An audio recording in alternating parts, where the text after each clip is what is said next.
Do you think that Kyrie is worth all of this drama? No, he's not. He's not worth it at all. A matter of fact, let me say this straight up and down. I think Kyrie Irving should retire. I think he should announce his retirement today.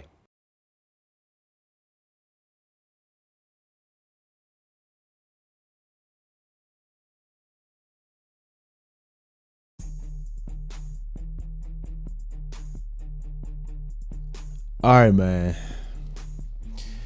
First of all, I know it's been some time, since my last video, but we ain't gonna get into all that. In this video, we're going to be regrading every major offseason moves of the past offseason.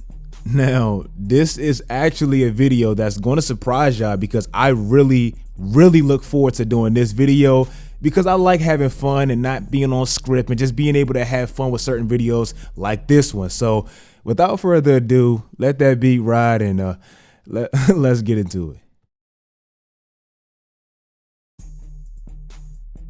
When the Milwaukee Bucks were actually able to trade for Jrue Holiday, I was 1, surprised, and 2, happy for him. Chris Paul got traded to Phoenix, and I know Milwaukee's chances of actually landing CP3 were like slim to none because he was so damn expensive. But once they were completely out on CP3, I was like, how do you convince Giannis to stay? But I was clearly wrong because 1, they landed Jrue Holiday, who's to me a clear upgrade over Eric Bledsoe on both sides of the ball, and you can see his clear impact once he's on the court and definitely when he's off it. And 2, I feel like Milwaukee actually being aggressive enough to go out and trade for Jrue Holiday, that was probably one of the reasons Giannis decided to stay. Now, does Jrue Holiday specifically, does he take them to a championship level? Hell no. I still feel like this team goes as far as Giannis takes them. But actively showing Giannis that they're willing to make sacrifices, upgrade pieces, make trades, basically do whatever it takes to get this team to a championship level, unlike Dan Gilbert in Cleveland in 2010, doing that for Giannis and that probably being the sole reason that you're going to have him in the future, I have to give him an A for that. The Charlotte Hornets this year, and I never thought I would be saying this in my entire life, but it's just the facts. And I tweeted this, and if you don't follow me on Twitter, shame on you.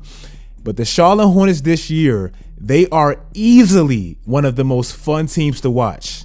Obviously, drafting what to me is a transcendent player with LaMelo Ball, that obviously helps. But I got to give Michael Jordan some love, and especially him because we know he's been a terrible GM in the past. I got to give him some love because he's actually made some sound moves in the last 2 seasons. Michael Jordan this offseason, I mean, he actually took a risk and he was slammed for this, but to me it's actually paying off.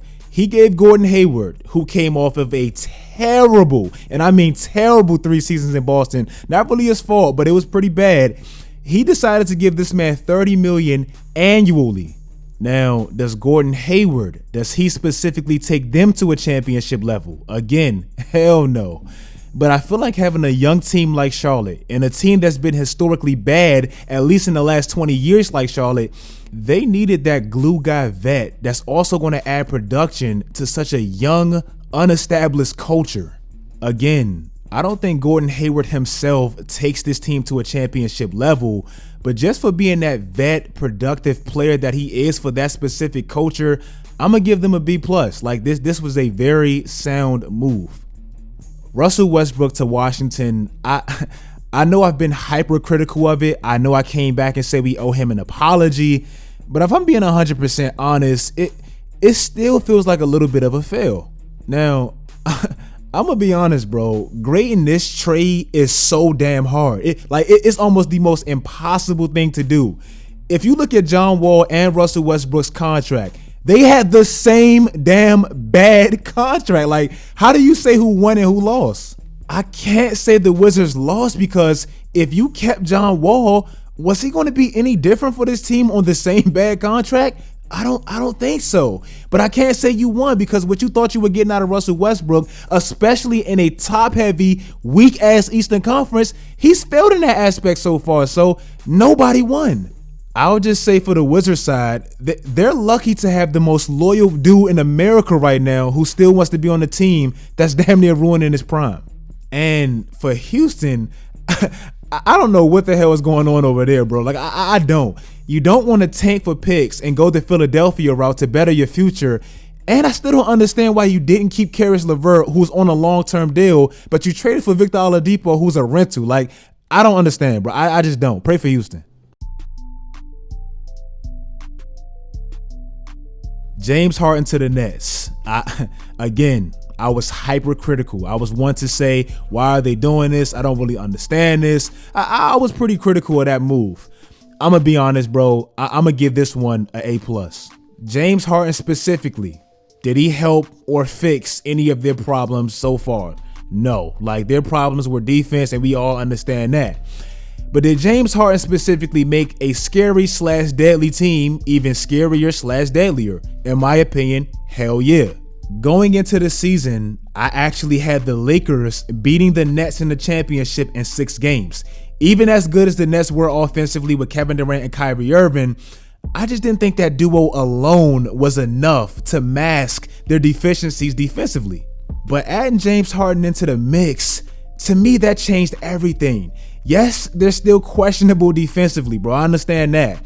But adding in a player that's damn near averaging 50 points alone as far as what he generates, points, assists, if you account all that, mixed with Kyrie Irving and Kevin Durant, and a sniper that's adding in 50% from deep right now, who's probably not going to slow down because he's getting Draymond-like looks, I just think that's a championship team. I am the last person to be afraid to tell you when I was wrong. I make videos. I make a living telling y'all I was wrong. So yeah, James Harden being the face of a juggernaut right now, I was wrong. Like that's an A+ move in my opinion so far. And lastly, what was really the best offseason move, quote unquote, James Harden really wasn't in the offseason, but we all knew he was going to get traded, so I had to throw him on here. But I got to talk about Chris Paul, bro. Chris Paul, and I've been fought on this. Some people fight me on. I never understood the fight back or the pushback.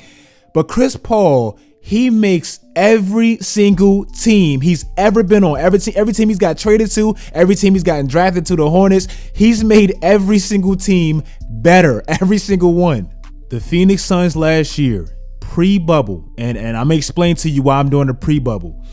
They were on pace to win 32 games.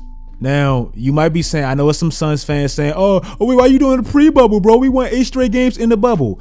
Bro, I'm doing that because, bro, when y'all came back from the bubble, y'all played 8 sluggish teams and y'all won. Y'all won 8 straight games against sluggish, out-of-shape teams off of a 4-month layoff. Guess what your record was in the 8 games before the season ended?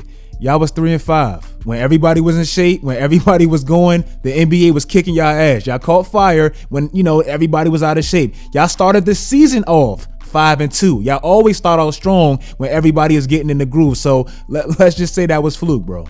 Now, let's get back to regular schedule programming because I know somebody was going to bring that 8-game streak up and I didn't feel like hearing that. Let's talk about Chris Paul with the Suns. Right now, if this was a 82-game regular season per usual, if this was a regular season, they would be on pace to win their most games in 14 seasons. 14 years when they won 61 games with Steve Nash in them. And if you actually look at this roster in comparisons to last year, they really didn't get much better. Like, it's the exact same core. Actually, they lost Kelly Oubre, who was very significant for that team last year, and replaced him with Jay Crowder, who's giving you less production.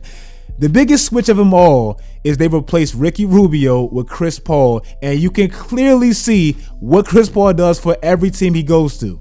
Also, and this is another thing I tweeted out, and like I said, man, follow my Twitter. Big shout out to my guy, Mikal Bridges, bro. He's very, very underrated. That's a true 3-and-D guy. When Philadelphia drafted him and traded him, bro, I never understood that because he was everything they needed. If you ever want to know why I can't stand Brett Brown and why I always disliked him as a coach/GM, bro, this man traded Mikal Bridges, drafted him and then traded him, who was bigger, better production clearly from the jump, for Zaire Smith, who's not even on the team right now. Like, that alone probably cost him his job, bro. I ain't gonna lie. Also, ironically enough, it wasn't like a big move, but I got to give a big shout out to Philadelphia in the 2020 offseason. Like, they're the #1 seed in the Eastern Conference right now, and a lot of that is the offseason moves they made. Getting rid of Al Horford, getting rid of Josh Richardson, getting Seth Curry. I know people hate Danny Green, but even Danny Green, I mean, that was a good replacement for Al Horford. So give them their credit as well, man. Like, they made some upgrades, and it's clearly working out.